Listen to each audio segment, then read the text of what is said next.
Okay, good morning students, and let us start our today's class. So in last class we completed about permutation, and next we will learn combinations from this chapter. So first we will learn about the concept of combinations. What is combinations?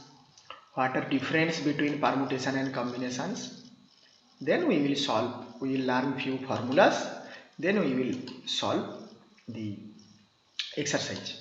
Okay, so can you see the whiteboard? Board is visible, everyone?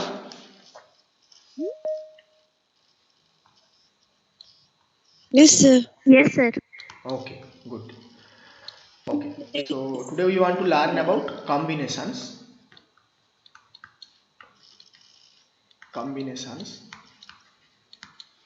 and just a minute, someone is waiting at the lobby.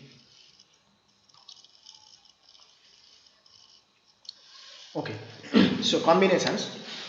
So first we will learn what is combinations, definition, then difference between combinations and permutations. Permutations और combinations में क्या अंतर है?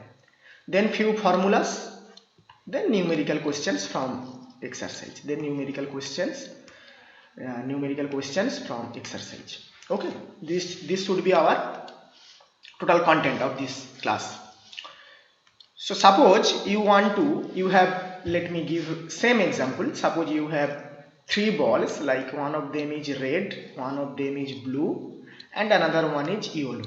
Okay, you have three balls, and I am asking you make arrangement of two balls. माने आप दो ball का आप अरेंजमेंट बनाओ. तो ऐसे कितने तरीके से अरेंजमेंट हो सकता है दो बॉल का? तो एक हो सकता है कि आप रेड और ब्लू का अरेंजमेंट बनाओ, दूसरा हो सकता है कि आप रेड और येलो का बनाओ, और तीसरा हो सकता है कि आप ब्लू और येलो का बनाओ. Now the question is, since I am not asking about order, so order के बारे में मैं कुछ बोल नहीं रहा हूं. No need to think about order. First combinations में पहले ही इंपॉर्टेंट लाइन है, no need to think about order. माने कौन पहले है और कौन बाद में है, आपको इसके बारे में सोचने की जरूरत ही नहीं है. रेड और ब्लू, ये जो कॉम्बिनेशंस है, ये अरेंजमेंट जो है, this is same with blue और red. Okay, so it is an order independent arrangement. Red और येलो को मैंने एक साथ माना है, तो येलो और रेड भी एक ही है, ये दोनों सेम है, because it is an order independent arrangement. Blue और येलो जो है, येलो और ब्लू भी वही है, सेम ग्रुप है, they are same arrangement.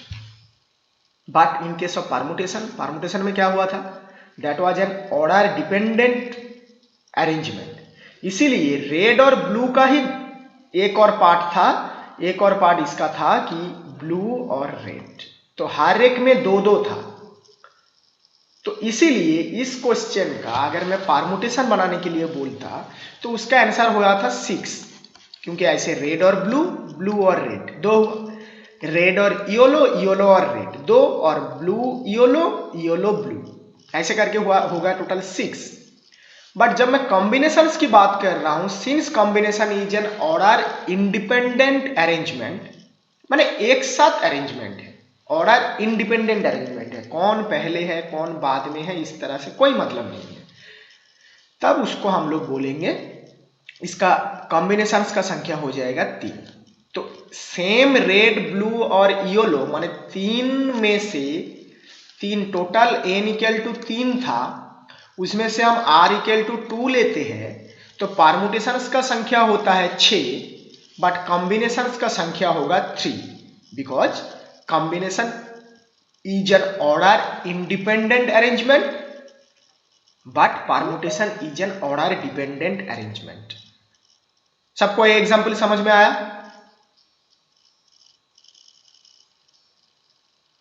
Yes, sir. Yes, sir. So in your book also there is another example. उस एग्जाम्पल को मैं दे रहा हूं, बुक में कुछ नहीं है, मैंने x y z यही तीन है, इसमें से मैंने बोला कि आप दो को लेके अरेंजमेंट बनाओ and it is an order independent arrangement. माने ऑर्डर के हिसाब से हम नहीं बोलेंगे कि पहले एक्स है तो वो अलग सा ग्रुप है। Yes, sir. तो इस तरह के अरेंजमेंट को कितना होगा, एक्स वाई जेड में से दो दो करके लेके उठाना है। तो क्या क्या होगा, सब लोग एक एक का एग्जांपल दो।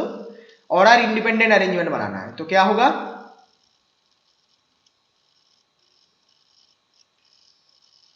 क्या क्या होगा, XY. X Y, next YZ. Y Z, और एक ZX. एक्स जेड बोलो या फिर जेड एक्स बोलो, दोनों ही सेम है। एक्स जेड बोलो या फिर जेड एक्स बोलो, दोनों ही सेम है कॉम्बिनेशंस के केस में। बट अगर इसका परमुटेशन बोलता, परमुटेशन इसका कितना होता, YZ. परमुटेशन इसका होता 6, क्योंकि XZ. परमुटेशन इसका हो जाता 6, क्योंकि 3 में से मैंने 2 उठाने के लिए बोला। तो परमुटेशन के फॉर्मूले के हिसाब से 3p2 होना चाहिए और इसका वैल्यू होता है 6। इनफैक्ट आप अगर देखो तो एक्स वाई जैसे है, इसके साथ साथ वाई एक्स एक और परमुटेशन है, बिकॉज पहले एक्स है कि पहले वाई है उसके हिसाब से अलग है, डिफरेंट है उसके हिसाब से। बट कॉम्बिनेशंस के केस में कोई मतलब नहीं है कि कौन पहले है कौन बाद में है, इन टोटल सेम ग्रुप है कि नहीं। तो पहले हम लोगों को यह समझ में आ गया कि combinations is a order independent arrangement and permutation is a order dependent arrangement. This is the main difference between permutation and combinations. So first write a definition of combination. Definition: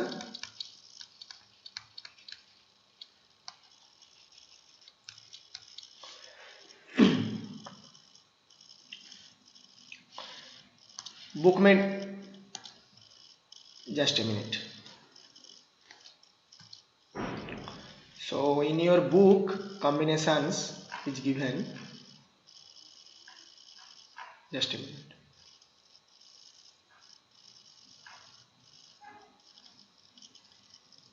This example already I already explained this example. You can read by yourself now. This example you can read.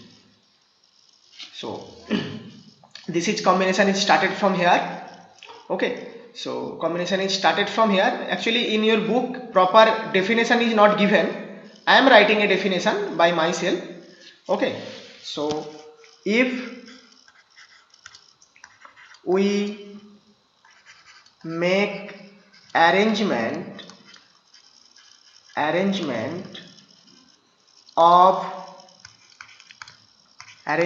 of few objects or all objects from a total number of objects,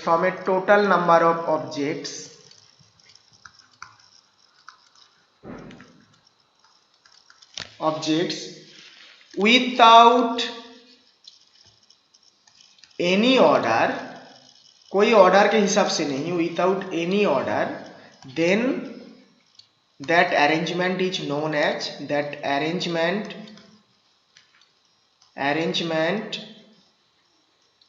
is known as combinations.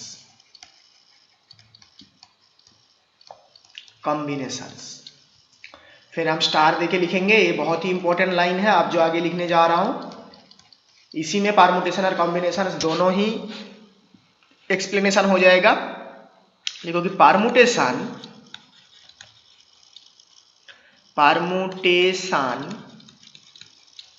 is an order dependent arrangement, but combinations is an order independent arrangement,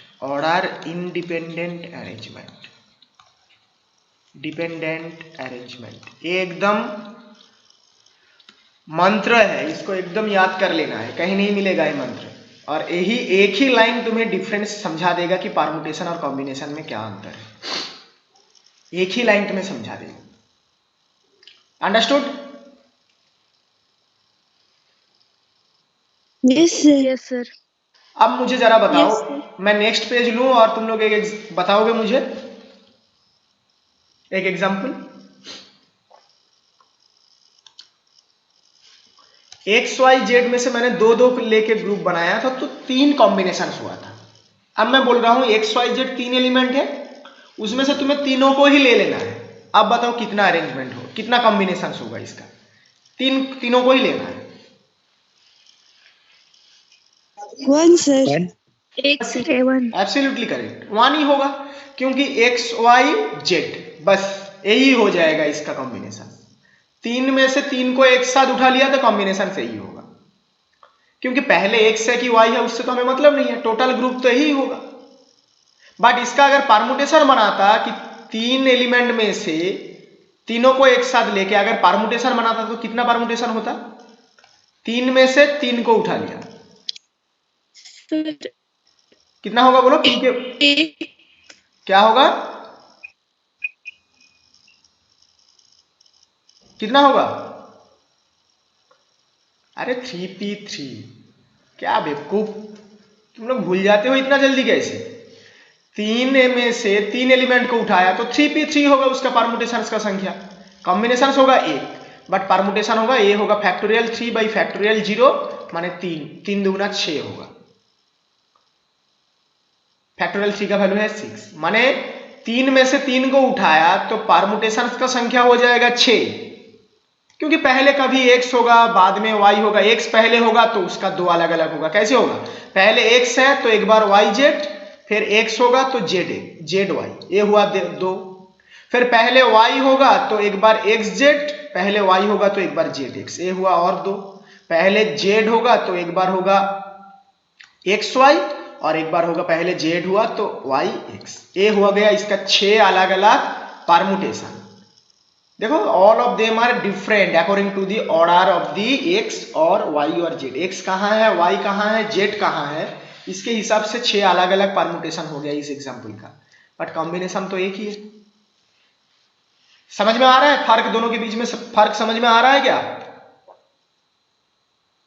Yes, sir. Yes, sir. अब मुझे बोलो, किसी भी example में permutations का संख्या ज्यादा होगा कि कॉम्बिनेशंस का संख्या ज्यादा होगा? अगर समझ में आ रहा है तो इतना बोलो।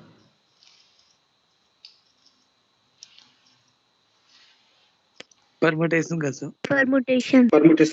यस एब्सोल्युटली, परमुटेशन का संख्या ज्यादा होगा, क्योंकि परमुटेशन जो है वो ऑर्डर के हिसाब से कौन पहले है कौन बाद में है इसके हिसाब से अलग अलग हो जाता है, बट कॉम्बिनेशन तो सेम होता है। जैसे अभी जो एग्जांपल किया था इसमें कॉम्बिनेशन का संख्या सी का संख्या हो रहा है 1, बट परमुटेशन का संख्या इस क्वेश्चन में हुआ 6। इसके पहले जब दो एलिमेंट का भी एग्जांपल लिया था, इसमें कॉम्बिनेशंस का संख्या हुआ था 3 इस क्वेश्चन का, बट परमुटेशंस का संख्या इस क्वेश्चन का भी हुआ था 6। सो ऑलवेज जो परमुटेशन होगा वो ज्यादा संख्यक होगा और कॉम्बिनेशंस कम संख्यक होगा, क्योंकि because it is an order independent arrangement. So formula for permutation, next we will learn formula for permutation, formula for not for permutation, formula for combination. हम कॉम्बिनेशन सीखना चाहते हैं, combinations, formula for combinations. Suppose there are n distinct element, there are n distinct element बोले या फिर objects बोले, formula बनाने के लिए तो कुछ भी लेना होगा। In general n distinct objects, then combinations of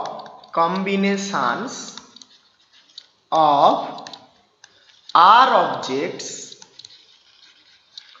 from those n objects is NCR। Just recall, permutation के समय हम लोगों ने क्या किया था, just try to recall. Permutation के समय हम लोगों ने इसको NPR लिखा था, बिकॉज इट वॉज परमुटेशन, इसीलिए P लिखा था। सेम नोटेशन के नोटेशन एकदम बिल्कुल उसी तरह है, यहां पर कॉम्बिनेशन है इसीलिए हमने NCR लिखा। Understood? Notation is very much significant notation. अब इसका फॉर्मूला क्या होगा? What is NCR? Where NCR का वैल्यू होगा NCR equal to factorial n divided by factorial r, माने यहां पर जो रहेगा उसका factorial into n minus r का whole factorial. Factorial n divided by factorial r into n minus r का होल फैक्टोरियल। समझ में आया? अब देखो यस सर। ध्यान से सुनो, अब ये वाला लाइन एकदम मंत्र की तरह सुनो। Yes sir.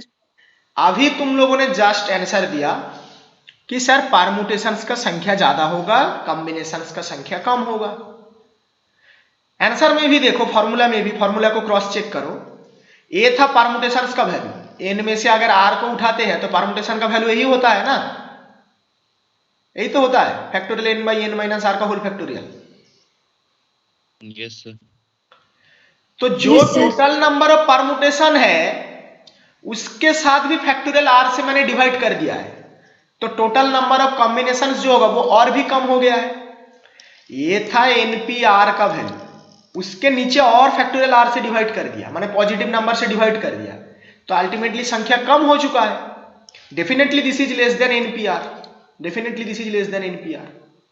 इसका ये तो था NCR का वैल्यू, ये है NCR, this is less than NPR। माने ये डेफिनेशन से ही हमें समझ में आ रहा है कि जो कॉम्बिनेशंस का संख्या होगा वो परम्यूटेशन से कम होगा, क्योंकि इसमें एक और पॉजिटिव नंबर से डिवाइड हो चुका है फॉर्मूला में। और ऐसे ही हम लोग सोचे भी कि ऑर्डर के हिसाब से संख्या ज्यादा हो जाएगा परम्यूटेशन में, क्योंकि यहां पर ऑर्डर नहीं है इसीलिए कॉम्बिनेशंस में कम होगा। Understood? Yes sir. Yes sir. Yes sir. Yes sir. Okay good. अब मुझे बताओ, रिलेशन बनाना चाहते हैं हमने डिफरेंस देख लिया है, relation between permutation and combinations. Relation between माने एक इक्वेशन चाहिए जिसमें परम्यूटेशन और कॉम्बिनेशंस एक साथ रहेगा, permutations and combinations, relations between permutations and combinations. क्या होगा? कोई बता सकते हो? यहां पर लिखा हुआ है, कोई कुछ एक इक्वेशन चाहिए जिसमें एक तरफ रहेगा परम्यूटेशन, एक तरफ रहेगा कॉम्बिनेशन, ऐसा कोई रिलेशन चाहिए।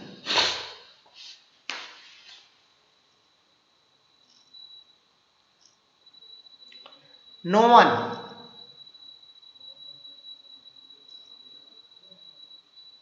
इतना मार्क करने के बाद भी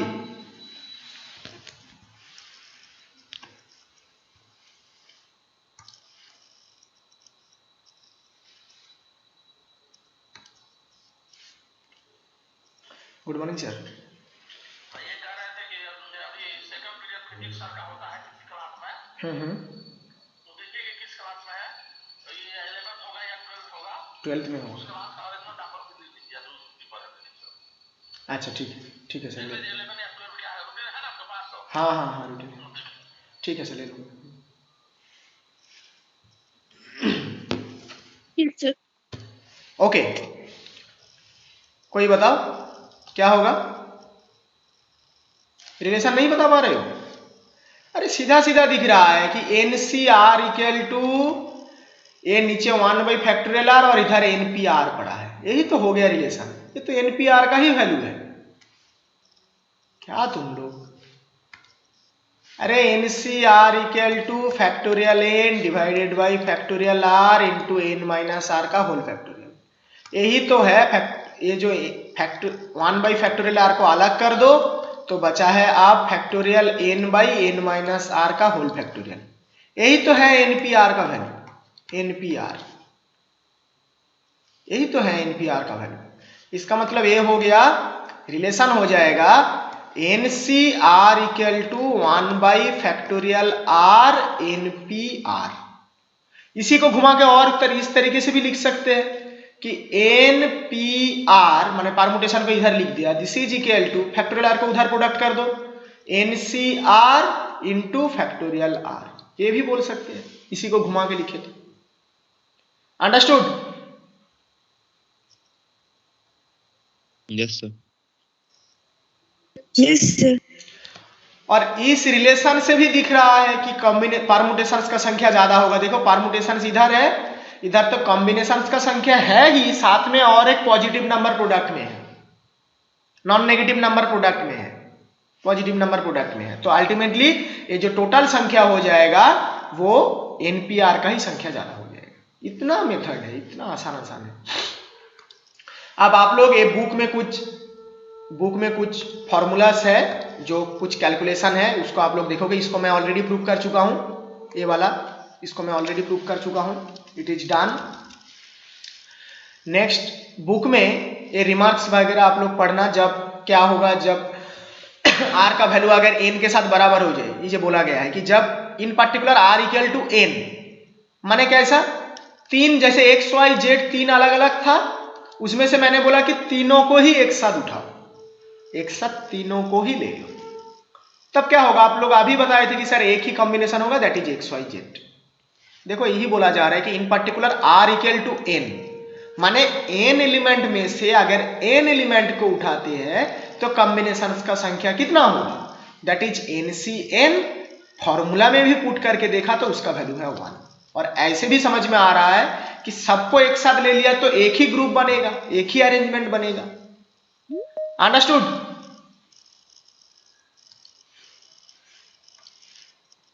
Yes, sir. मजा आ रहा है सीखने में?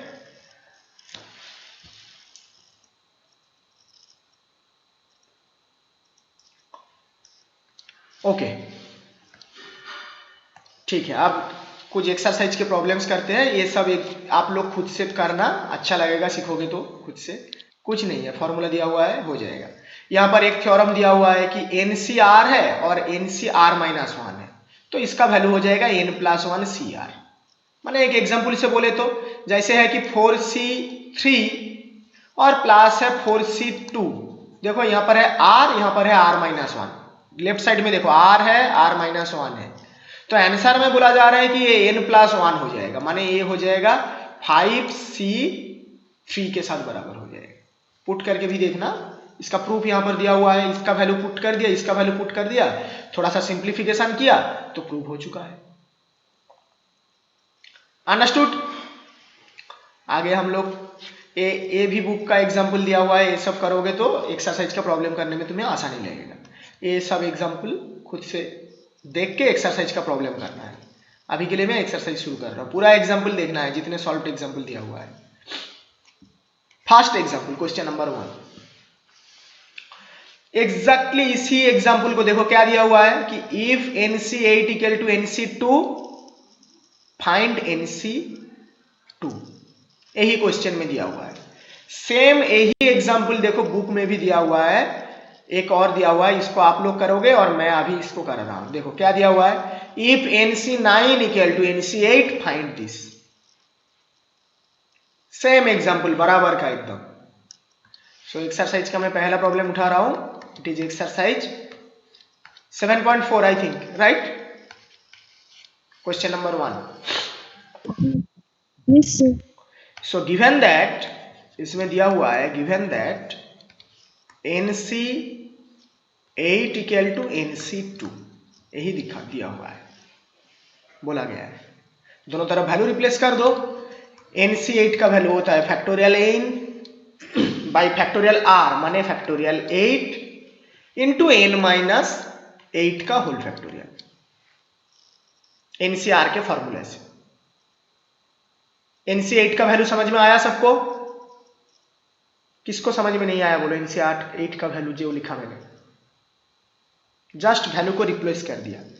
NCR का फॉर्मूला होता है factorial n by factorial r into n-r का होल फैक्टोरियल। ठीक है? Is it okay? Yes, sir. Okay, Yes, sir. Okay. Yes. अब बोलो, अगर ये समझ में आ गया है तो NC2 का वैल्यू क्या होगा? What is the value of NC2?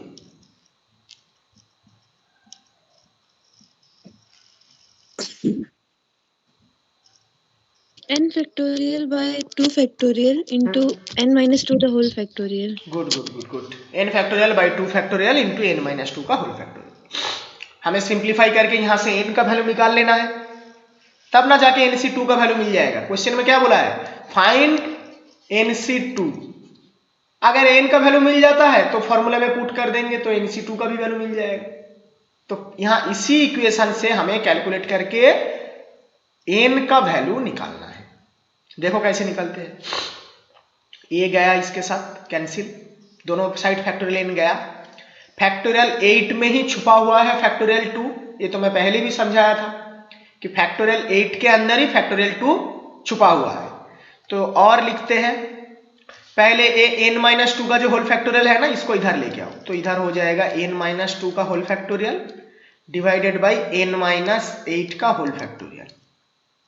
अब यहां पर क्या हो जाएगा, इधर है फैक्टोरियल 8 डिवाइडेड बाई फैक्टोरियल 2। मैं बताया था कि फैक्टोरियल को सिंप्लीफाई करने का तरीका यही है कि आपको देखना होगा ये दोनों, पहले तो उन सबको डिवीजन में लाना होगा, मल्टीप्लिकेशन या डिवीजन में, फिर हम देखेंगे कि इन दोनों में से जो बड़ा है उसके अंदर छोटा वाला छुपा हुआ है।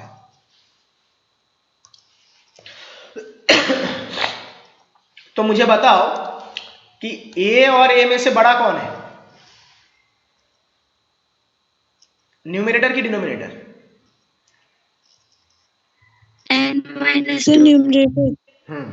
करेक्ट, न्यूमरेटर ही बड़ा है। n minus 2 is big n number. Minus 2 बड़ा है। तो n माइनस 2 फैक्टोरियल के अंदर ही n माइनस 8 का फैक्टोरियल छुपा हुआ है ना?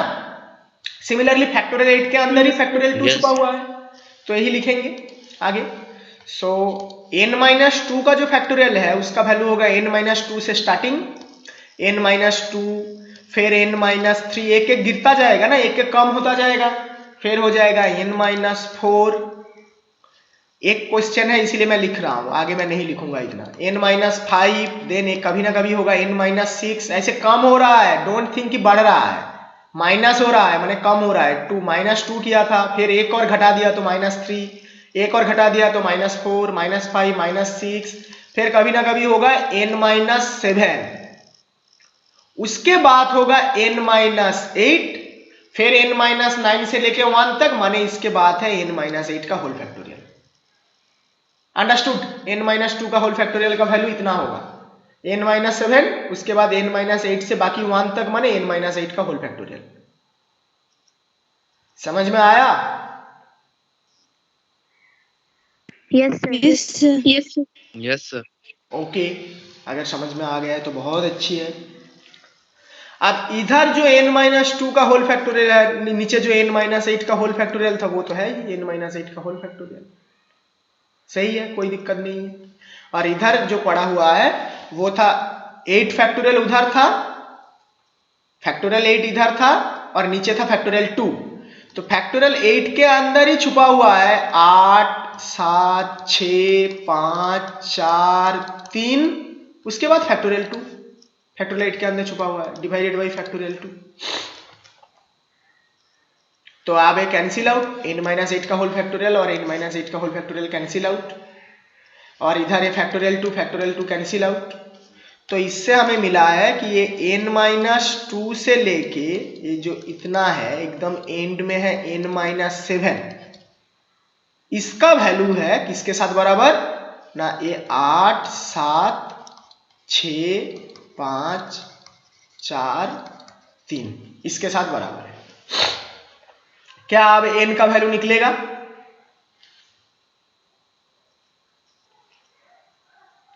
क्या अब n का वैल्यू निकलेगा? इक्वेशन तो आ चुका है, इक्वेशन आया है, एक ही वेरिएबल है, एक ही इक्वेशन है, n ही एक वेरिएबल, एक ही इक्वेशन है, n का वैल्यू तो निकलना चाहिए। बट प्रॉब्लम है कि इस इक्वेशन का इसको अगर प्रोडक्ट कर देंगे तो बहुत बड़ा टर्म हो जाएगा, बहुत ही बड़ा टर्म हो जाएगा, जिसको सिंप्लीफाई करना बहुत ही मुश्किल है। है ना। सिंप्लीफाई करना बहुत ही मुश्किल हो जाएगा अगर इसको, इतना बड़ा टर्म को अगर सिंप्लीफाई करके इतने बड़े इक्वेशन को सॉल्व करके अगर n का वैल्यू निकाला जाए तब तो बहुत ही मुश्किल हो जाएगा। तो ये मेथड तो काम नहीं करेगा, ऐसे नहीं हो पाएगा। देखो एक ही इक्वेशन है, इट इज ए इक्वेशन, और इस इक्वेशन में एक ही वेरिएबल है n, तो इससे वैल्यू तो निकलेगा n का, डेफिनेटली निकलेगा। बट इतना बड़ा इक्वेशन बन जाएगा, ये कितने डिग्री का इक्वेशन होगा कोई बता सकते हो? लेफ्ट साइड में कितने डिग्री का इक्वेशन होगा? ये जो ए वाला जो टर्म है इसको सिंप्लीफाई करें तो n टू दी पावर कितना आएगा? Maximum n to the power कितना होगा? 6। हाँ करेक्ट, 6 होगा 6, क्योंकि यहाँ पर n का 1 2 3 4 5 6 टर्म है, तो n टू दी पावर 6 आ जाएगा।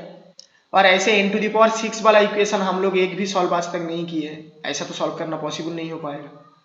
तो कुछ और मेथड देखते हैं कि कुछ और तरीके से। क्या बोल रहे हो? n को कॉमन लेके सर? कैसे n को कॉमन लोगे? n कहाँ से कॉमन होगा? n-2 है, इससे तुम कैसे n को बाहर निकाल सकते हो? n-2 तो खुद एक नंबर है, उससे n कैसे कॉमन में आएगा?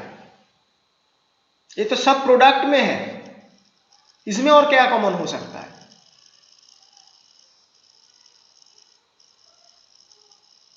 समझ में आ रहा है क्या मेरी बातें?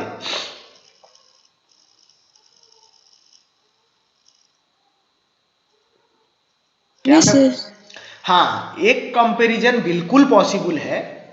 एक कंपैरिजन से हम यहीं से ही डायरेक्ट आंसर निकाल सकते हैं। देखो कैसे वो कंपैरिजन है, देखो एक कंपैरिजन ए हो सकता है, इधर था n-2 n-3, ऐसे करते करते एक नंबर एकदम एंड में था n-7, और इधर है 8 6 करते करते प्रोडक्ट करते करते एकदम एंड में है 3।